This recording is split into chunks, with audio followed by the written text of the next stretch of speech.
ସକାଳୁ ଉଠିଲା ପରେ ସକାଳର ଯେଉଁଟା ମୋର ରୋଷେଇଟା ରହେ ସେଥିରେ ମୁଁ ବହୁତ ବିଜି ରହେ, କାହିଁକିନା ଏକା ସାଙ୍ଗରେ ମୋତେ ବ୍ରେକଫାଷ୍ଟ ଆଉ ଲଞ୍ଚ ଦୁଇଟା ଯାକ ବନେଇବାକୁ ପଡ଼େ। ତ ମୁଁ ଟିକେ ଇଜି ରେସିପି ଚୁଜ୍ କରେ। ତ ଆଜି ମୁଁ ଲଞ୍ଚ ପାଇଁ ତିଆରି କରୁଛି ଏଠି ଛୋଲେ। ତ ଛୋଲେରେ ସବୁତକ ଶୁଖା ମସଲା ଆଡ଼୍ କରିକି ଆଉ ଛୋଲେ ମସଲା ଆଡ଼୍ କରିକି ତାକୁ ମୁଁ 7ରୁ 8ଟା ସିଟି ଦେଇଦେବି। ବ୍ରେକଫାଷ୍ଟ ପାଇଁ ତିଆରି କରୁଛି ପୋହା। ତ ପୋହାଟା ବହୁତ ଇଜିଲି ବନିଯାଏ, ସେଥିପାଇଁ ଆଗ ବାଦାମ ମଞ୍ଜିଟାକୁ ଭାଜି ନେଲି। ତାପରେ ମୁଁ ଏଠି ଆଡ଼୍ କରିଦେଇଛି ସୋରିଷ। ତ ପୋହାରେ ମୁଁ କେବଳ ସୋରିଷ ହିଁ ଆଡ଼୍ କରେ, ଭେସୁଙ୍ଗା ପତ୍ର ଥିଲେ ଆଡ଼୍ କରିବେ। ତାପରେ କଞ୍ଚା ଲଙ୍କା ଆଡ଼୍ କରିଦେଇଛି, ଆଉ ତାପରେ ମୁଁ ପିଆଜକୁ ଆଡ଼୍ କରିଦେଇଛି। ପିଆଜ ଟିକେ ଟ୍ରାନ୍ସପରେଣ୍ଟ ହେଇଗଲା ପରେ ମୁଁ ଏଠି ଆଳୁକୁ ଆଡ଼୍ କରିଛି। ଆଳୁଟାକୁ ଟିକେ ଆମେ କୁକ୍ ହେବା ପାଇଁ ଦେବା। ଆଉ ଯଦି କିଛି ଭେଜିଟେବୁଲ୍ସ ଅଛି ଆପଣମାନଙ୍କ ପାଖରେ, ଯେମିତି କୋବି, ଆମର ଗାଜର, ମଟର, ଏସବୁ ଜିନିଷ ଆପଣମାନେ ଆଡ଼୍ କରିବେ। ମୁଁ ମେନଲି ମଟରଟା ହିଁ କେବଳ ଆଡ଼୍ କରେ, ବାକି ମୋ ପିଲାଙ୍କୁ କିଛି ପସନ୍ଦ ନୁହଁ। ଆଳୁଟା ତାଙ୍କୁ ବହୁତ ପସନ୍ଦ, ମୋତେ ବି ଭଲ ଲାଗେ ଆଳୁ, କିନ୍ତୁ ହଁ ଟିକେ ଆଭଏଡ଼ କରୁଛି ଯେତେବେଳେ ଆଳୁ ଖାଇବା ପାଇଁ, ସେଥିଲାଗି ଟିକେ କମ୍ ଆଳୁଟା ଆଡ଼୍ କଲେ ଭଲ। ବାକି ସବୁ ଭେଜିଟେବୁଲ୍ସ ଢେର ସାରା ଆଡ଼୍ କରନ୍ତୁ। ମୋ ପାଖରେ ଆକ୍ଚୁଆଲି ଆଜି ଭେଜିଟେବୁଲ୍ସ ନାହିଁ। ଲାଷ୍ଟ ସପ୍ତାହରେ ମୁଁ ସପିଂ କରିନଥିଲି, ମତଲବ ଯାଇନଥିଲି ମାର୍କେଟକୁ ଆଣିବା ପାଇଁ, ତ ସେଥିଲାଗି ନାହିଁ ମୋ ପାଖରେ ଭେଜିଟେବୁଲ୍ସ କିଛି, କେବଳ ଟମାଟର ଆଉ ଆଳୁ ଆଡ଼୍ କରିକି ମୁଁ ଏଇଟା ବନେଇଛି। ତା ସାଙ୍ଗରେ ଏଠି ଚୁଡ଼ାଟାକୁ ମୁଁ ଟିକେ ସମୟ ପୂର୍ବରୁ ସେ ଛନିରେ ଡାଇରେକ୍ଟ ପାଣି ଆଡ଼୍ କରିଦେଇଥିଲି। ପାଣି ଆଡ଼୍ କରିବା ପରେ ଆଗ ମୁଁ ମତଲବ ଡ୍ରେନ୍ କରିବା ପାଇଁ, ଧୋଇବା ପାଇଁ ଆଗ ଟ୍ୟାପ୍ର ପାଣିଟା ଆଡ଼୍ କରେ। ତାପରେ ସେଇଟା ଯେତେବେଳେ ଡ୍ରେନ୍ ହେଇଯାଏ, ତାପରେ ମୁଁ ଆଡ଼୍ କରେ ନର୍ମାଲ ପିଇବା ପାଣିଟା, ଯେଉଁଟା ସୋକ୍ କରେ ଚୁଡ଼ାଟାକୁ ଫୁଲାଏ। ତ ଲାଷ୍ଟରେ ଆଗ ଟ୍ୟାପ୍ ପାଣିରେ ଧୋଇ ଦେଇକି ତାପରେ ମତଲବ ପିଇବା ପାଣିଟା ଆଡ଼୍ କରେ, ଯେଉଁଟା ଲାଷ୍ଟରେ ରହେ ଆଉ ଚୁଡ଼ାକୁ ଫୁଲାଏ। ଟ୍ୟାପ୍ ପାଣିଟା ମୋତେ ଭଲ ଲାଗେନି ଯେହେତୁ। ତାପରେ ଏଠି ଦେଖନ୍ତୁ ବାଦାମ ମଞ୍ଜିଟାକୁ ଆଡ଼୍ କରିଦେଇଛି, ଆଉ ଆକୁ ଆମେ ଟିକେ ମତଲବ ମିଶାଇବା ପାଇଁ 5ରୁ 7 ମିନିଟ୍ ଘାଣ୍ଟି ନେଲେ ପୋହାଟା ମୋର ରେଡ଼ି ହେଇଯିବ। ପୋହାରେ ज़्यादा ଟାଇମ୍ ବି ଲଗେନି, ଆଉ ବହୁତ ଇଜି ମୋତେ ଲାଗେ। ସପ୍ତାହକୁ ଥରଟେ ତ ମୋର ପୋହା ନିହାତି ଭାବରେ ବନେ, ଆଉ ଏଇ ଜିନିଷଟାକୁ ସମସ୍ତେ ମୋର ଘରେ ବି ଭଲ ପାଆନ୍ତି ଯେହେତୁ, ତ ଏଇଟା ତ କମ୍ପଲସରି ବନେ ହିଁ ବନେ।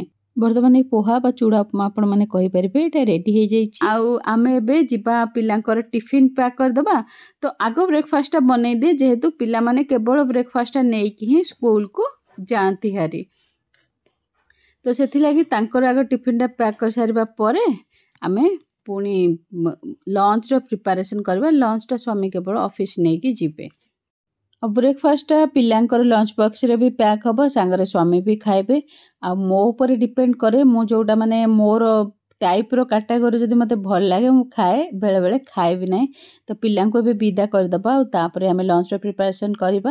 ଏଠି ମୁଁ ଏ କଡ଼େଇଟାକୁ ଖାଲି କରି ନେଉଛି, କାହିଁକିନା ଛୋଲେର ମସଲାଟା ମୁଁ ଏଥିରେ ବନେଇବି। ତ ଛୋଲେର ମସଲା ପାଇଁ ବଡ଼ ବଡ଼ 3ଟା ପିଆଜ ନେଇଛି। ଆଉ ଛୋଲେଟା ଆଜି ଟିକେ ମୁଁ ପତଲା ଗ୍ରେଭି ବନେଇବି, ବେଶୀ ମସଲା ବଗେରା ଖାଇବାରେ ଇଚ୍ଛା ନାହିଁ ଯେହେତୁ ଟିକେ ପତଲା ଗ୍ରେଭି ମୁଁ ଏଠି ବନେଇବି। ତେଣୁ 3ଟା ମିଡ଼ିୟମରୁ ବଡ଼ ସାଇଜ୍ର ପିଆଜ ମୁଁ ନେଇଛି। ଆଉ ପିଆଜକୁ ଭଲ ଭାବରେ ଚୁନ ଚୁନ କରିକି କାଟିଦେବା।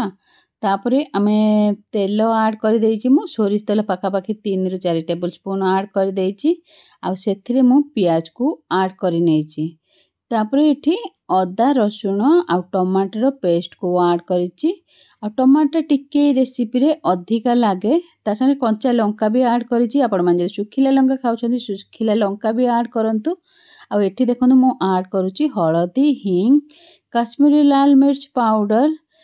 କାଶ୍ମୀରୀ ଲାଲ ମିର୍ଚ ପାଉଡ଼ର ଟିକେ କଲର୍ ପାଇଁ ଅଧିକା ମୁଁ ଆଡ଼୍ କରିଦେଇଛି। ତାପରେ ଏଠି ମୁଁ ଆଡ଼୍ କରିଛି ଛୋଲେ ମସଲା। ଛୋଲେ ମସଲା ପରେ ପାଖାପାଖି 1ରୁ 2 ଟେବୁଲ୍ ସ୍ପୁନ୍ ଛୋଲେ ମସଲା ଲାଗିବ। ଆଉ 2 ଟେବୁଲ୍ ସ୍ପୁନ୍ ପାଖାପାଖି ମୁଁ ଏଠି ଆଡ଼୍ କରିଛି ଧନିଆ ଜିରା ପାଉଡ଼ର। ଦୁଇଟାକ ମିକ୍ସ ମୁଁ କରିଦେଇଛି, ମାନେ ଦୁଇଟାକ ଅଲଗା ଅଲଗା କିଣିକି ମୁଁ ମିକ୍ସ କରି ରଖିଦେଇଛି। ତାପରେ ଲାଷ୍ଟକୁ ମୁଁ ଆଡ଼୍ କଲି ଚାଟ୍ ମସଲା। ଆଉ ଏବେ ଟିକେ ପାଣି ଆଡ଼୍ କରିଦେବା। ଯେଉଁତକ ଆମେ ଗୁଣ୍ଡ ମସଲା ପକାଇଛେ ତାକୁ ଟିକେ କୁକ୍ ହେବା ପାଇଁ ଦେବା। ଏଥିରେ ବ୍ଲାକ୍ ସଲ୍ଟଟା ତ ପକାଇଥିଲି, ପତା ନାହିଁ ମତଲବ ତା କ୍ଲିପ୍ଟା କେମିତି ମିଶିଯାଇଛି। ଆଉ ଚାଟ୍ ମସଲା ଆଉ ବ୍ଲାକ୍ ସଲ୍ଟଟା ପକାନ୍ତୁ, ଦେଖନ୍ତୁ ଟେଷ୍ଟ ବହୁତ ହି ଭଲ ଆସିବ। ଆଉ এই ସମୟ ଭିତରେ ଟିକେ ଆମେ ଗ୍ୟାସ୍କୁ କ୍ଲିନିଂ କରିଦେବା। ଏତିକି କରିସାରିବା ପରେ ଦେଖନ୍ତୁ ଏବେ ତେଲଟା କେତେ ଭଲ ଭାବରେ ଉପରକୁ ଉଠି ଆସିଲାଣି। ଆପଣମାନେ ମସଲାଟାକୁ ସବୁବେଳେ ଏତିକି ତେଲ ଉପରକୁ ଉଠି ଆସିବା ପର୍ଯ୍ୟନ୍ତ ଭାଜନ୍ତୁ, ଦେଖନ୍ତୁ ବହୁତ ହି ଟେଷ୍ଟ ଭଲ ଆସିବ। ଏବେ ମୁଁ ଛୋଲେ ଆଡ଼୍ କରିଦେଇଛି, ଦେଖିପାରୁଥିବେ ସେଥିରେ ଗରମ ମସଲାରେ ମୁଁ ଆଡ଼୍ କରିଥିଲି ବଡ଼ ଇଲାଇଚି, ଡାଲଚିନି ଆଉ ତେଜପତ୍ର ଆଉ ଆମର ଲବଙ୍ଗ, ଏତିକି ଜିନିଷ ମୁଁ ଗରମ ମସଲାରେ ଏଥିରେ ଆଡ଼୍ କରିଥିଲି। ତ ଯେତିକି ଗରମ ମସଲା ଦେଖାଯାଏ ତାକୁ ମୁଁ କାଢ଼ି ନିଏ। ଆଉ ଛୋଲେଟା ମୋର ମାନେ ଧୀରେ ଧୀରେ ଏପଟେ ରହିକି ନର୍ଥ ଇଣ୍ଡିଆରେ ତ ଏପଟେ ଛୋଲେ ବହୁତ ଫେମସ୍ ଆଉ ବହୁତ ହି ଭଲ, ମାନେ ଯୋଉଠିକି ଖାଇବାକୁ ବି ଯିବେ ଯେତିକି ଟେଷ୍ଟି ହେଉଛି ମାନେ ପାଟି ବାଟିରେ ମୁଁ ପ୍ରାୟ ମୋର ଛୋଲେଟା ବି ସେତିକି ଟେଷ୍ଟ ବର୍ତ୍ତମାନ ହେଉଛି। କିଛିଟା 2-4ଟା ଜିନିଷ ଏକ୍ସଟ୍ରା ଆଡ଼୍ କରିବେ, ଦେଖିବେ ବହୁତ ହି ଭଲ ଟେଷ୍ଟ ଆସିବ। ମୁଁ ଯେତିକି ଜିନିଷ କହିଲି ଆପଣମାନେ ଆଡ଼୍ କରନ୍ତୁ। ଆଉ ଯଦି ଟିକେ ଅଧିକା ଖଟା ପସନ୍ଦ ତାହେଲେ ଏଥିରେ ଆମଚୁର ପାଉଡ଼ର ବି ଆଡ଼୍ କରିପାରିବେ।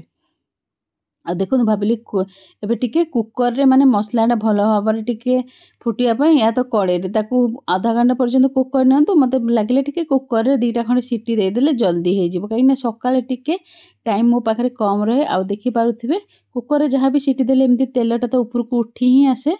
ଆପଣ ଦେଖିପାରୁଥିବେ ବର୍ତ୍ତମାନ ଛୋଲେଟା ରେଡ଼ି। ଆଉ ଏ ଛୋଲେଟା ମୁଁ ଜାଣିକି ଟିକେ ପାଣିଆ କରିଛି, ଆହୁରି ମୋଟା ଛୋଲେ ଏଠି ବନାନ୍ତି, ଏଇଟା ରହିଗଲା ପରେ ବି ଆଉ ବସିଯିବ। ଆଉ ଦେଖନ୍ତୁ ଏବେ ସ୍ୱାମୀଙ୍କର ଲଞ୍ଚ ବକ୍ସ ପ୍ୟାକ୍ କରିଦେଲି, ଛୋଲେ ରୁଟି ଆଉ ତା ସାଙ୍ଗରେ ଦହି ଦେଇଦେଇଛି ତାଙ୍କ ପାଇଁ। ଆଉ ରାତିରେ ଗୋଟେ ପାର୍ଟିକୁ ଯାଇଥିଲୁ, ସେଇଟା ମୁଁ ଆପଣଙ୍କ ସହ ନେକ୍ସଟ ଭିଡ଼ିଓରେ ସେୟାର କରିବି, କାହିଁକିନା ଭିଡ଼ିଓ ଲମ୍ବା ହେଇଯାଉଛି, ଆପଣଙ୍କର ଏତେ ଭଲ ପାଇବା ତ ମିଳୁନି।